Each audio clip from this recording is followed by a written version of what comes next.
আজ পয়লা বৈশাখ, কিন্তু আজকের দিনেও কিছুই ভালো লাগছে না মাধবীলতা। সেই সকাল থেকে দুপুর অবধি সবার মনের মতো রান্না করে সবাইকে খাইয়ে খেয়ে গুছিয়ে উঠতেই বেলা 4টে। বিকেলে একটু গড়িয়ে সন্ধ্যের সময় নতুন শাড়িটা পরতেই ভাইয়ের বউয়ে ভুরু কুঁচকে গেল। সন্ধ্যাবেলা একটা দিনও কি ঘরে থাকতে নেই? বলেই তারপর নিজের ঘরে ঢুকে বৈশাখী মেলায় যাওয়ার জন্য নিজের মাথায় বেলি ফুল গুজতে গুজতে আরো ইঙ্গিত করে নোংরা বুড়ি বয়সী ভীমরতি। কথাটা যে তাকে আর সন্দীপবাবুকে নেই শুনিয়ে বলল, সেটা বুঝতে অসুবিধা হয়নি মাধবীলতার। আর সন্ধ্যাবেলায় তার আর সন্দীপবাবু দুজনেই মেলায় যাওয়ার কথা ছিল, কিন্তু এইসব শোনার পরে আর ইচ্ছে হলো না মাধবীলতার।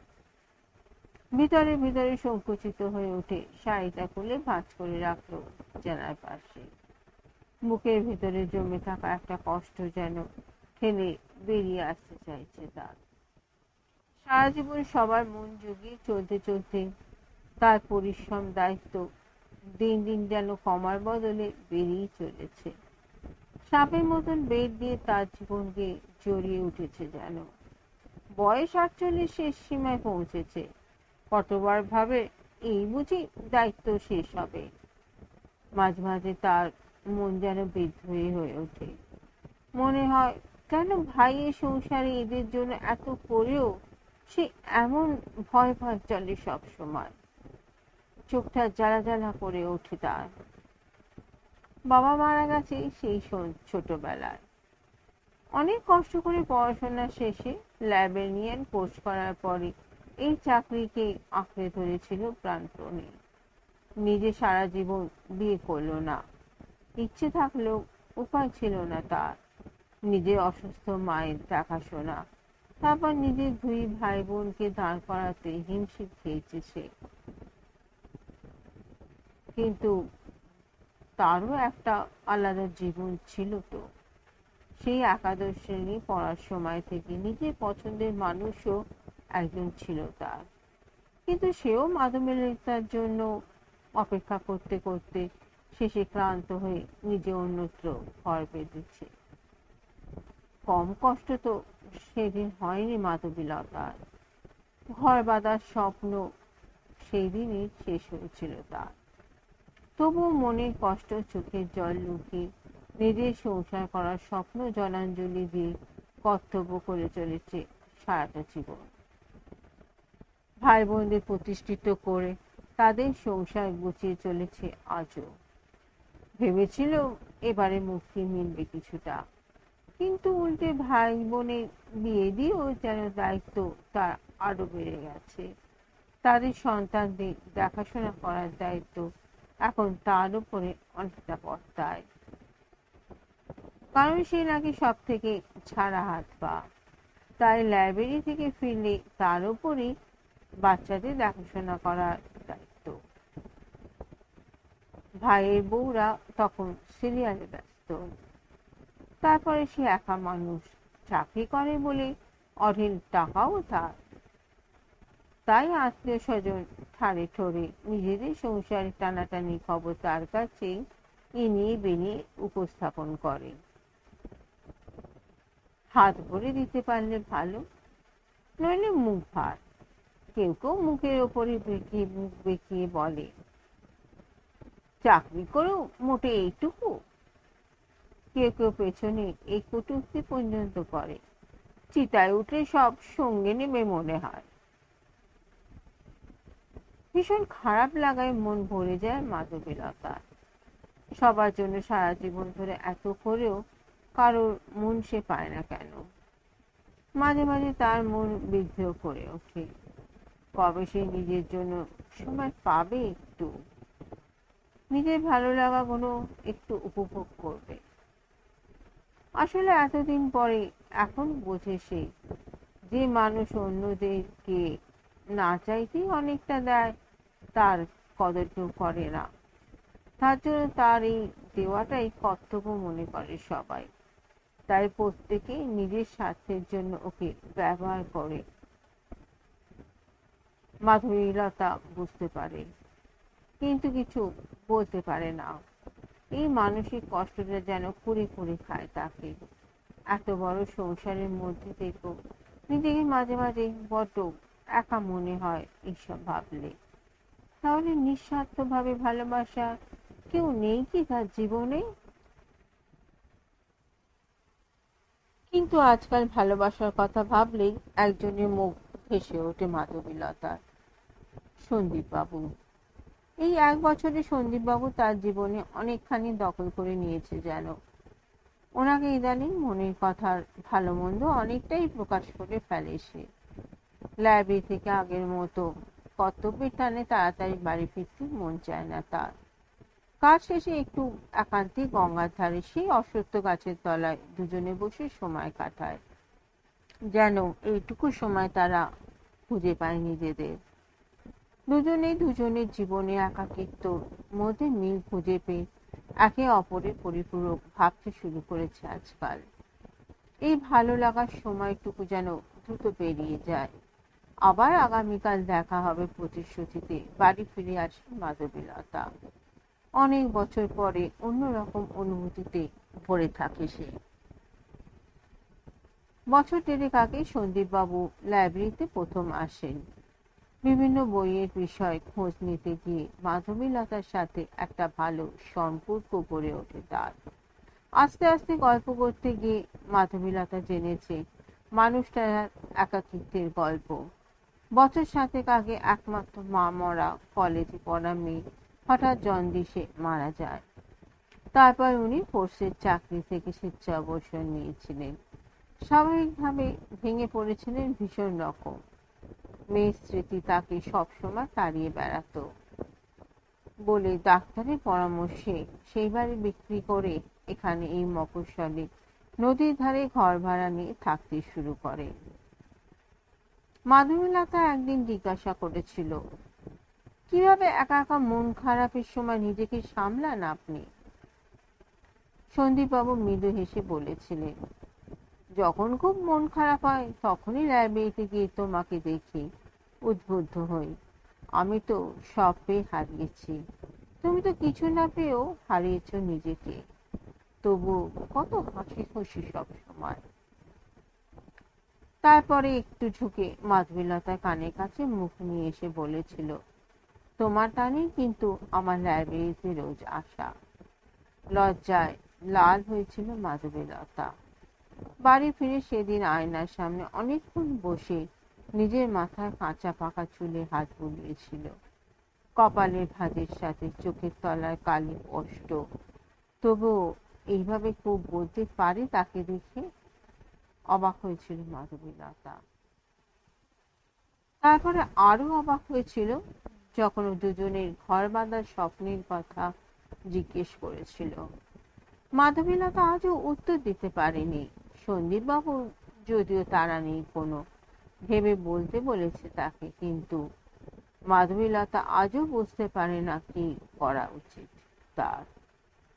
এই বয়সে সে এখন প্রথম সে নিজের মনকে আটকানোর চেষ্টা করত, কিন্তু সন্দীপবাবুর সাথে কথা বলার যে ভালো লাগা সেটুকুর অমুক আকর্ষণ থেকে বের হতে পারেনি কিছুতেই। সারা জীবন অন্যের জন্য নিজের ভালো লাগার সময়গুলো হারিয়ে এই বয়সে এই ভালো লাগাটুকু পাওয়ার ইচ্ছে হয় তার ভীষণভাবে। ইচ্ছে তো হয় সব ছেড়ে বেরিয়ে যায় সন্দীপবাবুর হাত ধরে, কিন্তু তার হয়ে ওঠে না। ওই যে ওই ভয়, লোকে কি বলবে, সবাই তাকে খারাপ ভাববে, এই ভয় এগোতে পারে না সে কিছুতেই। গত পরশু সন্দীপবাবু একটা বই এগিয়ে দিয়ে বলেছিল, আমার গুরুদেবের বাণী, মন খারাপ হলে পড়ে দেখো, জীবনে অনেক প্রশ্নের উত্তর পেয়ে যাবে তুমি, অদ্ভুত প্রশান্তি আসবে মনে। গতবার লাইব্রেরি ছুটি থাকলেও বিকেলে এক ফাঁকে মাধবীলতা সন্দীপবাবুর সাথে একটু চড়কের মেলায় গিয়েছিল। মেলার ভিড়ের মধ্যে ঘোরার সময় সন্দীপবাবুর আঙুলগুলো ঠেকেছিল তার আঙুলে। দুজনেই সরিয়ে নিয়েছিল মুহূর্তে, তবুও ওই ফর্সে মনের ভিতরে ভালো লাগাটুকু রং মাধবীলতার মুখের ওপরে পড়েছিল বুঝি, তাই এই বয়সেও সেই অভাব দেখে মুগ্ধ দৃষ্টিতে তাকিয়েছিল সন্দীপবাবু। কিন্তু তাদের এই ঘোরাফেরার মুচমুচে সংবাদ পাড়া প্রতিবেশী থেকে এই বাড়ি থেকে ওই বাড়ি গিয়ে মাধবীলতার ভাইয়ের বউয়ের কানে ওঠে। সেই জন্যেই আজ বৈশাখী মেলায় যাবার আগে সারা জীবন নিজের কিচ্ছু সাধনের ফলাফল স্বরূপ আজ ভাইয়ের বউয়ের বলা কটূক্তিগুলো বড্ড কানে লেগেছে তার। আরো কানে বেজেছে ভাইয়ের নিঃশব্দে সবকিছুতে সায় দেওয়া। ওরা সবাই নববর্ষের মেলায় চলে যাওয়ার পরে জানলার পাশে কিছুক্ষণ দাঁড়িয়েছিল মাধবীলতা। মাধবীলতা ভাবে, কেন তার নিজের ভালো লাগাগুলো সবসময় বিসর্জন দিতে হয়? তার জীবনে কেন কোনো ইচ্ছে পূরণ নেই, ভালো লাগা নেই? এই নতুন বছরের প্রথম দিনটাই যেন আগামী বছরের কষ্টের সাক্ষী তার। ঘড়ির দিকে তাকায় সে। এতক্ষণে নিশ্চয়ই সন্দীপবাবু এসে অপেক্ষা করছে তার জন্য। করুক। মাধবীলতার মনের মধ্যে উথাল পাথাল করছে সঠিক সিদ্ধান্ত নেওয়ার দোটানা অবস্থা। এখন কি করা উচিত আর অনুচিতের দোটানায় অস্থির মনে গত সপ্তাহে সন্দীপবাবুর দেওয়া বইটা টেবিলের উপর থেকে নিয়ে আনমনা হয়ে বসে থাকবে সে কিছুক্ষণ। শুকনো মুখে ভেজা চোখে পৃষ্ঠা উল্টাতে উল্টাতে আনমনা হয়ে পড়ছিল সে। এক জায়গায় এসে চোখ আটকে গেল মাধবীলতার। শিষ্য গুরুদেবের কাছে জিজ্ঞেস করছেন, গুরুদেব জীবনে কেন এত জটিল? শাড়ি আঁচল দিয়ে ভেজা চোখ মুছে গুরুদেবের উত্তরের চোখ বোলায় সে। জীবনের বিশ্লেষণ বন্ধ করো। এটি জীবনকে আরো বেশি জটিল করে তোলে। সর্বদা তোমাকে কারা ভালোবাসে সেটা খেয়াল রাখো, কারা তোমাকে ভালোবাসে না সেটা খেয়াল রেখো না। চোখ জলে ভরে যায় মাধবীলতার। চোখ বন্ধ করে নিজেকে বিদ্রূপ করে সে। ভালোবাসা? কে ভালোবাসে তাকে? পর মুহূর্তে একটাই মুখ চোখের সামনে ভেসে ওঠে তার। সঙ্গে সঙ্গে মনে আকুলতা স্থির হয় তার। মনে হয় সত্যিই তো, কি দরকার কে কি ভাবলো সেই নিয়ে এত চুলচেরা বিশ্লেষণে। আত্মীয় স্বজন আর সমাজের কাছে নিজেকে ভালো প্রমাণ করার ইচ্ছে থেকেই নিজের ইচ্ছেকে গলা টিপে ধরা তার। এই বয়সে এসে দিনরাত জীবনে একান্তভাবে কিছুই না পাওয়ার চিন্তায় উদ্বেগ থেকে মন খারাপ হয় তার। মনের মধ্যে আবার প্রশ্ন আসে তার, সারা জীবন তো নিজের কথা ভাবিনি, তাহলে কেন এত কষ্ট আমার? কেন ভালো মানুষ সবসময় কষ্ট পায়? গুরুদেবের উত্তর মনে পড়ে মনের মধ্যে কষ্টগুলো চোখের জল হয়ে ঝরে পড়ে মাধবীলতার। ঘর্ষণ ছাড়া যেমন হীরা মসৃণ হয় না, আগুন ছাড়া যেমন সোনা বিশুদ্ধ হয় না, ভালো মানুষও তেমন পরীক্ষার মধ্যে দিয়ে যায়। এটা তাদের ভোগান্তি নয়, এই অভিজ্ঞতা দিয়ে তাদের জীবন আরো সুন্দর হয়, তিক্ত নয়। মাধবীলতা এতক্ষণে নিজের দোটানা অস্থির মন যেন শান্ত হয়। গুরুদেব লিখেছেন, তোমার অতীতকে অনুশোচনা ছাড়াই মেনে নাও। আস্থার সঙ্গে তোমার বর্তমানকে পরিচালনা করো। ভয় ছাড়াই ভবিষ্যতের জন্য প্রস্তুত হও। বিশ্বাস রাখো, ভয় ছেড়ে দাও। বিশ্বাস করো, যদি তুমি জানো কিভাবে বাঁচতে হয় তবে তোমার জীবন হবে বিস্ময়কর সুন্দর। স্বামীজির প্রশ্নের উত্তরে শ্রী শ্রী রামকৃষ্ণ দেবের বলা প্রতিটা কথা যেন মনের মধ্যে শান্তি এনে দিল তার। বইটা পড়তে পড়তে কি অদ্ভুত ভাবে মনের মধ্যে জমে থাকা কষ্টগুলো আজ গলে যাচ্ছিল যেন চোখের জল হয়ে। এতদিনে না পাওয়া উত্তরগুলো পেয়ে মাধবীলতার মন স্থির হলো। সে আজ বুঝলো কেন সন্দীপবাবু তাকে এই বইটা পড়তে দিয়েছিল। বারবার মনে হচ্ছিল লাইব্রেরিতে এত বিপুল বইয়ের রাশির মধ্যে সারাদিন কাটিয়ে এতদিন কেন সে এই বইয়ের সন্ধান পায়নি। মাধবীলতা ঠিক করলো গুরুদেবের কথা অনুসারে সে তার পেছনে ফেলে আসা অতীতকে অনুশোচনা ছাড়াই মেনে নিয়ে ভয় ছেড়ে এই নতুন বছরের শুরুতে সন্দীপবাবুর সাথে সুন্দর ভবিষ্যতের জন্য প্রস্তুত থাকে হতেই হবে। তবেই সে তার মন খারাপে অসুখ থেকে বের হয়ে বুঝবে জীবন কত সুন্দর। ঘড়িতে সময় দেখল, ঘন্টাখানেক দেরি হয়েছে মাত্র। তাড়াতাড়ি সন্দীপবাবুর দেওয়া বিছানার পাশে রাখা নতুন শাড়িটা পরে বের হলো। দ্রুত প্রায় কিছুটা যেতেই দেখলো দূরে অশ্বত্থ গাছের তলায় এদিকে তাকিয়ে অধীর আগ্রহে এখনো তার অপেক্ষায় দাঁড়িয়ে আছে মানুষটা। এই নববর্ষের পূর্ণ সন্ধ্যায় তার এক নতুন জীবনের সূচনায় মৃদু হাসি আর ভালো লাগায় মন ছেয়ে গেল মাধবীলতা।